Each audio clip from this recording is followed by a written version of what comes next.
एक बेटे की सोच अपनी माँ के लिए, दिल को छू लेने वाली वीडियो अच्छी लगे तो शेयर करो और कमेंट में बताओ कैसी लगे। नौशी, माँ का सर दबा दो। माँ की खिदमत भी आप करें।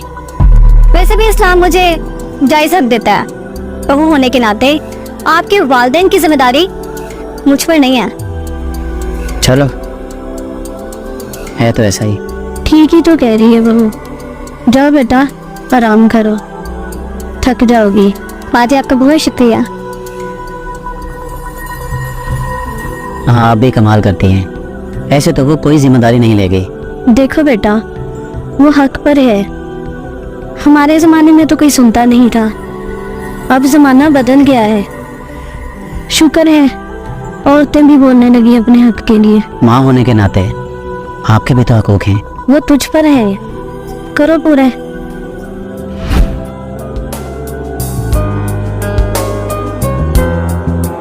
अब क्या हो गया है? देखो, हमारी शादी को 1 साल हो गया और तुमने मुझे टाइम देना छोड़ दिया। टाइम देना छोड़ दिए?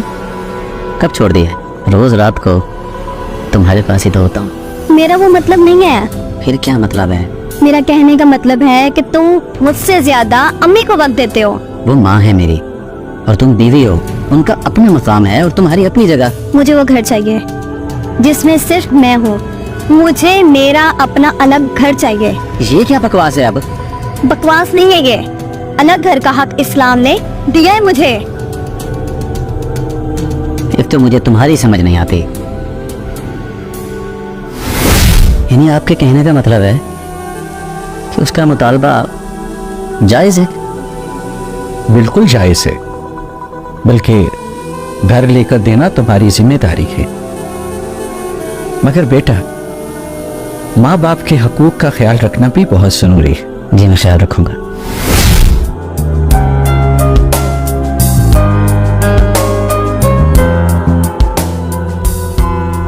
घर तो तुमने देख ही लिया और ये रहा तुम्हारा नया बेडरूम।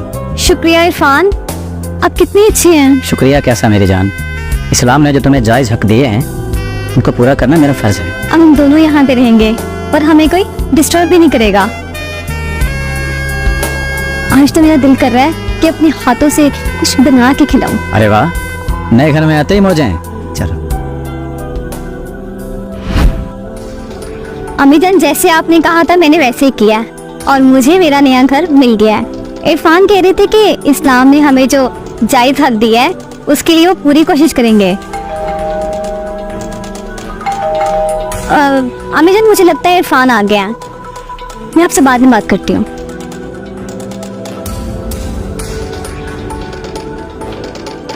और इरफान,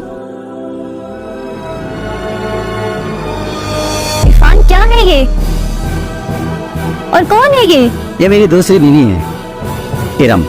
बीवी? तुम मेरे होते दूसरी शादी कैसे कर सकते हो? कर सकता हूँ और इस बात का हक मुझे इस्लाम ने दिया है। और ये तो दूसरी है, मैं तीसरी और चौथी भी कर सकता हूँ। लेकिन बीवी की इजाजत के बगैर नहीं हो सकती। हो सकती है, और इसके लिए मैं उन्हीं मौलवी साहब के पास गया था जिन्होंने तुम्हारे घर के हक को जायज करार दिया था। मगर क्यों? इस बारे में ये खुद बताएगी। बोलो इरम। मुझे इन्होंने कहा था कि मुझे ऐसी लड़की से शादी करनी है जो मेरी माँ को अपनी माँ समझे और उनकी खिदमत करे। मुझे कोई एतराज नहीं। इरफान, मैं तुम्हें शेयर नहीं कर सकती। देखो, कामयाब शादी के लिए जरूरी है कि जो शौहर की खुशी हो तुम वही करो और फिर शौहर वही करेगा जो तुम्हारी खुशी होगी। मोहब्बत सिर्फ लेने का नाम ही नहीं है, मोहब्बत में कुछ देना भी पड़ता है। कुछ समझी? अरे वाह, तुम तो मेरी सोच से भी ज्यादा समझदार निकले। अब चलते हैं, कहीं किसी की पूरी नजर न लग जाए। और फिर अम्मी ने भी तो अपनी नई बहू से मिलना है। बहू से तो वो मिल ही चुकी है, अब उन्हें अपनी बेटी से मिलना है। चलिए। मियाँ बीवी गाड़ी के 2 पहिए हैं, एक दूसरे के साथ खुश रहेंगे तो हमेशा खुश रहेंगे। आप लोगों को क्या लगता है जो मेरे शौहर ने किया, क्या वो जायज हक था या जो मैंने किया वो जायज हक था?